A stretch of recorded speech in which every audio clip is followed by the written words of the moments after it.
So those are the big misnomers I wanted to go over. Do you guys have any questions about that? Okay. So this is going to be another big topic. We're going to talk about kilonewtons and why we're using kilonewtons and why we are not just using pounds when talking about our rope rescue equipment. First and foremost, all equipment manufacturers and standards are using, and this is globally, kilonewtons as their unit of measurement when doing minimum braking strength on your equipment. So what you have to think about is this. If I weigh 200 pounds and you put me on the end of a rope and that rope is suspending me statically, the rope is holding 200 pounds. But the equipment is not being designed for static environments. I had somebody come up to me and said, hey, why do I need to know kilonewtons? Like, how do I remember that? How do I do the conversion factor quickly to know that my rope can hold that car that's teetering on the edge of a cliff? And I said, in that moment, yeah, it does make sense to think, how heavy is that car and how much weight can this rope hold? But realize that's not what they're designing the equipment for. They're designing it for the dynamic environment. So just remember that kilonewtons is a measurement of force and not static weight. It wants to know about that weight while it's moving. And that force is equal to mass times acceleration. And in physics, acceleration is both moving and stopping. Anytime something's moving, you're coming to a sudden stop. And that sudden stop is the acceleration they're using when they do the larger formula to get the minimum braking strength for this equipment. So let's use that same example. 200-pound rescuer on the end of the rope.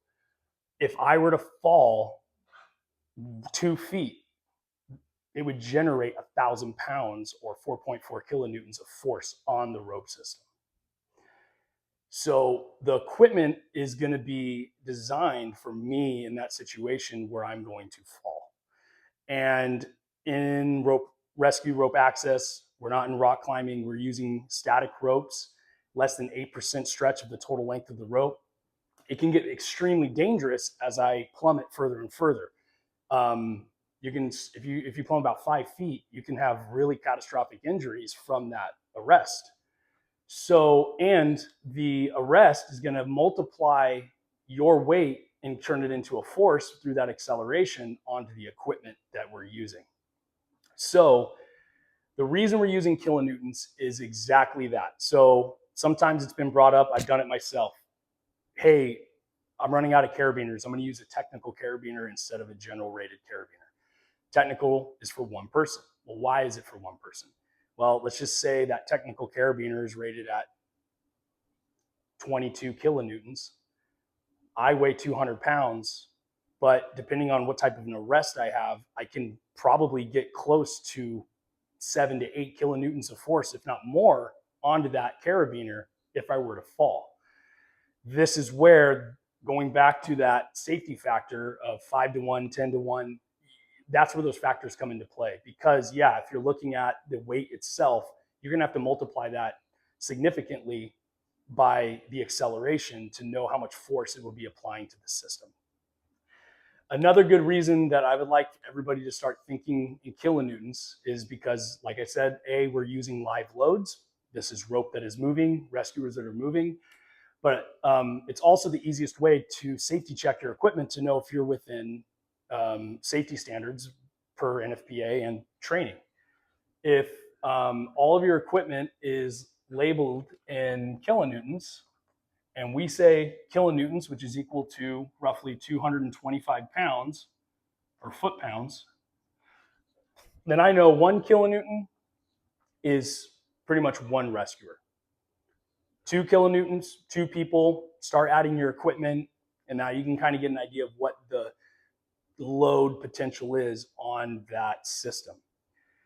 That'll also help you realize what type of equipment you need to use.